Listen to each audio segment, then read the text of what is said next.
आज से आपका अगला चैप्टर जो है वो है इकाई अथवा उत्पादन लागत विधि 2।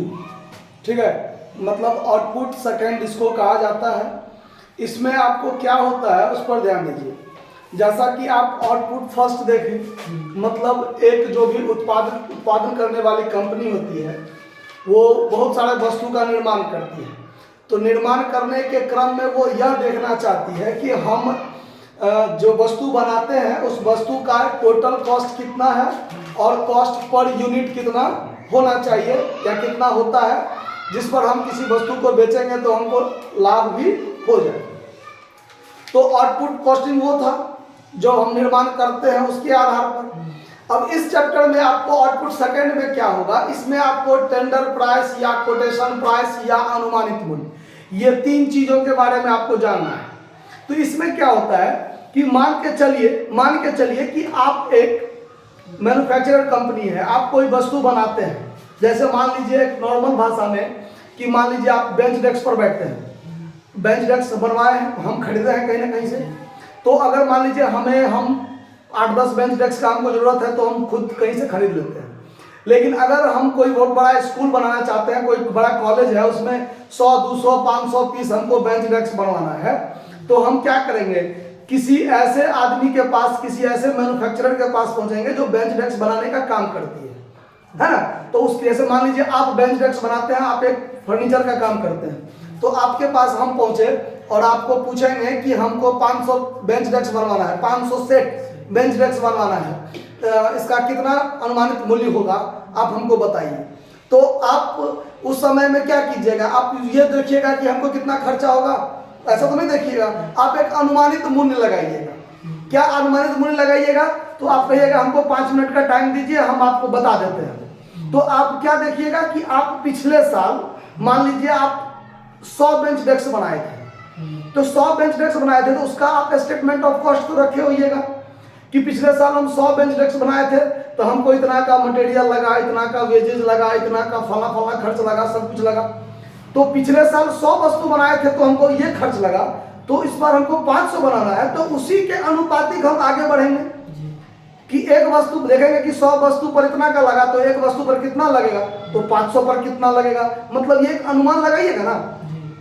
इसमें क्या होता है कि हर साल कुछ ना कुछ महंगाई बढ़ता है या महंगाई गिरता है। किसी वस्तु का सामान का दाम बढ़ भी सकता है, किसी वस्तु का दाम घट भी सकता है। तो इसके आधार पर आप एक अनुमानित मूल्य बताइएगा कि 500 वस्तु का हम लगभग इतना रुपया दाम आपको लग जाएगा। आया बात समझ में?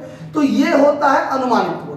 उसी प्रकार सेम टू सेम चीज होता है टेंडर प्राइस, निर्ख मूल्य यानी कोटेशन प्राइस। बस थोड़ा बहुत का उसमें अंतर क्या है कि टेंडर प्राइस सब होता है, जैसे बड़ा मान लीजिए अभी देख रहे हैं NH बन रहा है, एक्सप्रेस वे बन रहा है, उसमें कहते हैं कि फला कंपनी को टेंडर मिला है, तो उसमें वो सरकारी वाला काम सब जो होता है ना, बड़ा टेंडर लेता है, तो वो अनुमानित सरकार को बताएगा ना कि इतना रुपया में हम आपका इतना किलोमीटर रोड बना देंगे।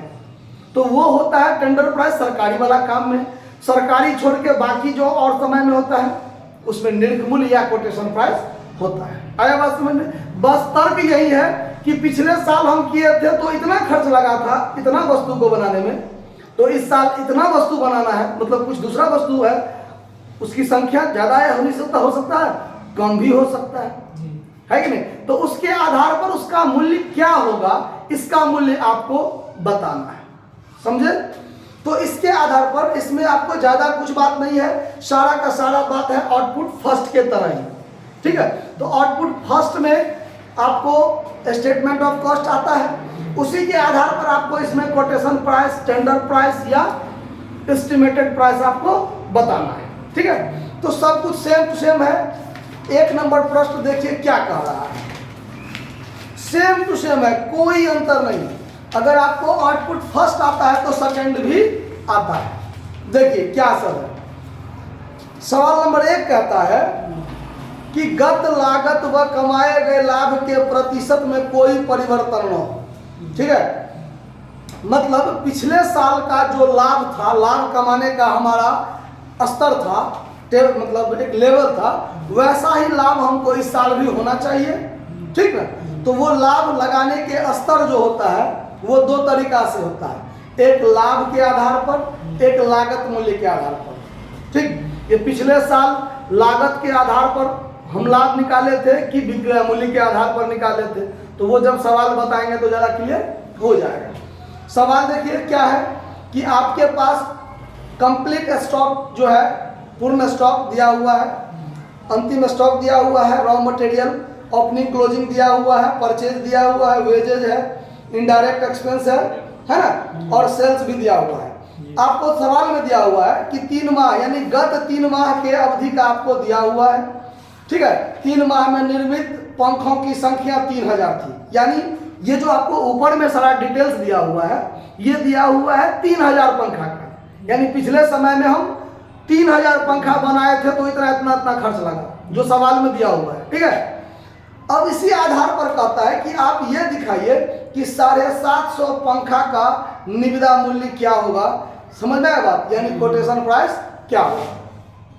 तो अब आपको ये निकालना है, तो कैसे बनेगा।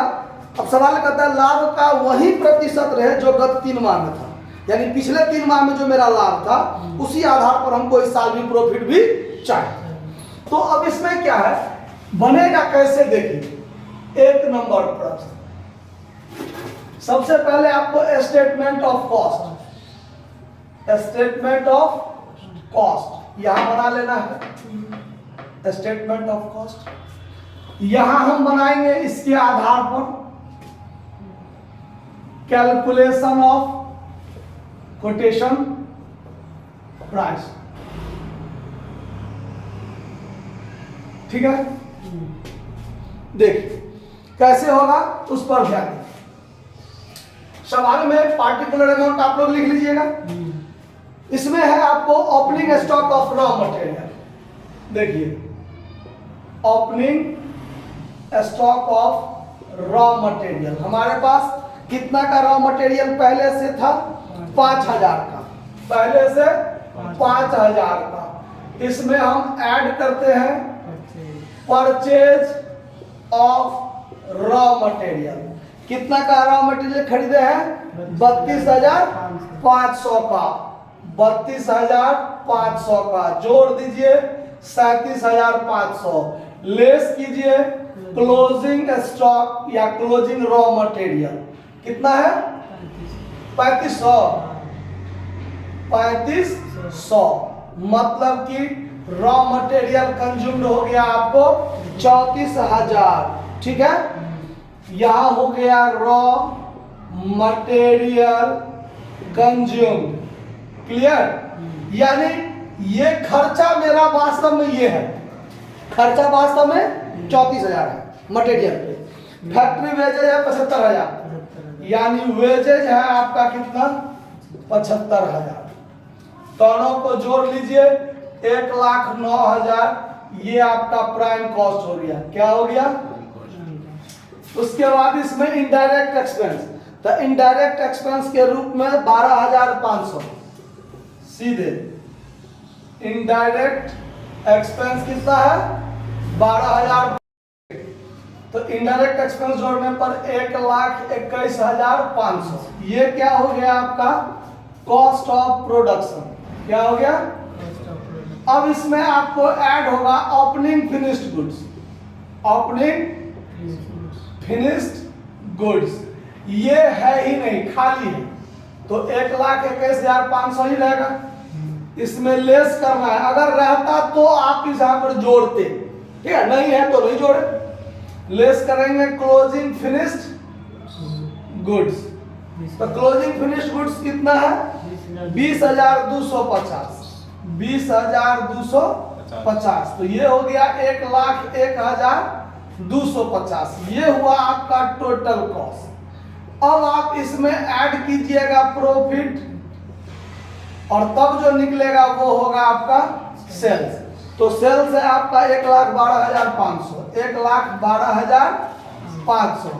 अब इसमें आप इसको जोड़िए, मतलब इसमें से इसको घटाइएगा तो निकलेगा, तो 11,250, 11 1 12 250, 500, तो हो गया ना, ये आपका क्या निकला प्रॉफिट। अब देखिए सवाल में कहता है आगे कोटेशन प्राइस निकालने के लिए लाभ का वही प्रतिशत रहे जो गत में था, तो पिछला साल जो लाभ का प्रतिशत है, देखिए लाभ का इसका प्रतिशत या तो इसके आधार पर भी निकाला जा सकता है या फिर इसके आधार पर भी निकाला जा सकता है, दोनों में से। तो आपको जो आसान लगे उसके आधार पर आप निकाल सकते हैं। अगर हम मुजबानी देखें 1,12,500 का 10% 11,250 होता है, जिस पर आपको आसानी से कैलकुलेशन हो जाए। तो विक्रय मूल्य पर आसानी से निकल रहा है, तो यहां निकाल देंगे percentage of profit on sales. तो ऑन से पहले वाला प्रॉफिट को ऊपर बटा ऑन के बाद वाले को नीचे गुने 100। ये से ये 10 मर्तबे और 10 से 10 ये कट गया, यानी लाभ का प्रतिशत बिक्री पर 10% है ना। अब हमको यहां निकालना है कोटेशन प्राइस। तो ये जो था आपका 3000 फैन का, और ये निकालना है आपको कितने फैन का, 750 फैन का। तो अब इसके लिए जब हम निकालेंगे, देखिए पार्टिकुलर अमाउंट आप लोग खुद लिख लीजिएगा। अब हम रॉ मटेरियल जो कंज्यूम्ड है, देखिए इसमें खर्चा कौन कौन हुआ है। खर्चा हुआ रॉ मटेरियल कंज्यूम, खर्चा हुआ वेजेज, खर्चा हुआ इनडायरेक्ट एक्सपेंस, और कुछ नहीं। खर्चा तीने गो है, बाकी ये सब खर्चा नहीं है, नहीं ना है। तो खर्चा तीने गो पर लगेगा। किस पर लगेगा, रॉ मटेरियल कंज्यूम। अब इसका वर्किंग नोट या तो आप अलग से भी कर सकते हैं, या ज्यादा बात नहीं है तो हम यहां भी कर सकते हैं। तो देखिए कैसे करेंगे। रॉ मटेरियल कंज्यूम 34,000 लगा है ना हमको, कितना पर, 3,000 पर ना, 3,000 पर ना 34,000 खर्चा हुआ, तो एक पर कितना खर्चा होगा। तो 34,000 में 3,000 से क्या कर दीजिए, भाग दे दीजिए, तो एक पर निकलेगा। और एक पर जब निकलेगा तो फिर उसमें 750 से गुना कर दीजिए, तो 750 का निकल जाएगा, नहीं निकलेगा। अब इससे इसको काटेंगे तो 4 मर्तबे कटेगा, और 34,000 में भागा कर दीजिए आप 4 से, तो निकलेगा 8500। अब देखिए सवाल में किसी मटेरियल में या किसी भी खर्चा में, अब सवाल में कह सकता है कि मटेरियल में 10% वृद्धि की गई या 5% वृद्धि की गई, 5% कम कर दिया गया। तो अब ये जो दाम निकला है ना, इसमें वृद्धि या इसमें कमी करेंगे। पहले तो अनुपातिक निकाल लिए, प्रति वस्तु जो दाम था उसके हिसाब से 750 वस्तु का दाम 8500। अब कहेगा वृद्धि करना है तो इसमें वृद्धि करेंगे, नहीं करना है तो नहीं करेंगे। तो 1 नंबर 2 नंबर सवाल सब में नहीं कहता, 3 4 से आगे कहेगा कि कमी वृद्धि किया है। तो 750 वस्तु का दाम, मतलब रॉ मटेरियल जो लगा है वो 8500। क्लियर। अब आगे करेंगे वेजेज। तो वेजेज के संबंध में क्या खर्चा है वो देखिए। वेजेज के संबंध में क्या खर्चा है, 75,000। ये 75,000 खर्चा हुआ है कितने पर, 3,000 पर। तो एक पर कितना, तो 75,000 भागा 3,000 करेंगे तो 750 पर कितना, तो ये से इसको काटेंगे तो 4, और इससे इसमें भाग देंगे तो निकलेगा 18 चौक 72, 18,750। यहाँ भी लिख दीजिए 8500, यहाँ भी 18,750। वृद्धि कहता करने तो करते नहीं है तो डायरेक्ट बाहर। ठीक, इसको यदि जोड़ दें तो 18 और 8 मिला के हो गया 26, 1 27,250। ये हो गया आपका प्राइम कॉस्ट। अब इसमें ऐड करेंगे इनडायरेक्ट एक्सपेंस। अब ये इनडायरेक्ट एक्सपेंस जो हुआ है, देखिए 12,500 कितने वस्तु पर, 3,000 वस्तु पर। तो एक वस्तु पर कितना, तो इससे इसमें भाग देंगे तो एक वस्तु, तो 750 वस्तु पर कितना, तो 750 से गुना कर देंगे तो 750 वस्तु पर निकल जाएगा। फिर इससे इसको काटेंगे तो 4, और इससे इसमें भाग देंगे तो 12,500 भागा 4, 3,125, 3,125। इसमें जोड़ दीजिए तो 30,375। तो यही हो गया आपका कौन सा चीज, टोटल कॉस्ट। अब इससे कुछ है नहीं, इसमें ऐड करेंगे प्रॉफिट, तब हमको यहाँ निकलेगा कौन, कोटेशन प्राइस है ना। तो ये जो सेल्स निकलेगा वो हमारा एक तरह से कोटेशन प्राइस ही होगा। ये क्या निकलेगा, कोटेशन प्राइस। अब प्रॉफिट के बारे में तुमको पता नहीं है जो कितना होगा इसमें, लेकिन पिछले साल के आधार पर जो हुआ था वही वहां भी होना चाहिए। तो पिछले साल के आधार पर कितना है 10%। किस पर? विक्रय पर। तो हमारे पास तो विक्रय है नहीं, यही ना हमारा सेल्स होगा, वो तो है नहीं, तो निकालेंगे कैसे? तो सेल्स यानी कोटेशन प्राइस बराबर, आप जानते हैं कि यदि आपके पास टोटल कॉस्ट हो गुने 100 बटा 100 minus percentage profit on sales, ये सूत्र बताए थे ना। तो 30,375 गुने 100 बटा 90, क्योंकि 100 में से 10 घटाएंगे तो 90 ये होगा ना है। अब इसको काटिए तो 30,375 गुने 100 आप भागा में कर दीजिए 90, तो 33,750। 33,000 तो यहाँ पर 33,750 हो गया। और इसका 10% अगर देखें तो 3375 हमारा क्या होगा? प्रॉफिट। अब इस दोनों को यदि जोड़ दीजिए तो यही चीज आपको प्राप्त होगा। यहाँ प्रॉफिट जो है 10% ऑन सेल्स लिख दीजिए, बात खत्म।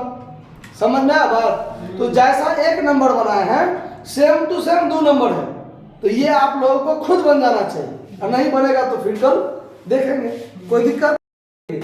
अब इसी में मान लीजिए कहता है आपको कोटेशन पर प्राइस निकाल, पर यूनिट निकालने, तो पर यूनिट निकालने के लिए अगर सवाल में कहेगा तो इसी में आप यहाँ पर एक कॉलम यहाँ बढ़ा दीजिए पर यूनिट, इसमें आप 750 से भाग दीजिएगा तो ये निकल जाएगा, फिर इसमें 750 से भाग दीजिएगा तो ये निकलेगा, फिर इसमें 750 से भाग दीजिएगा ये निकलेगा। सब आराम से पर यूनिट आप क्या कीजिएगा 750 से भाग दे करके आप खुद निकाल सकते हैं, कोई दिक्कत? नोट कर लीजिए। धन्यवाद।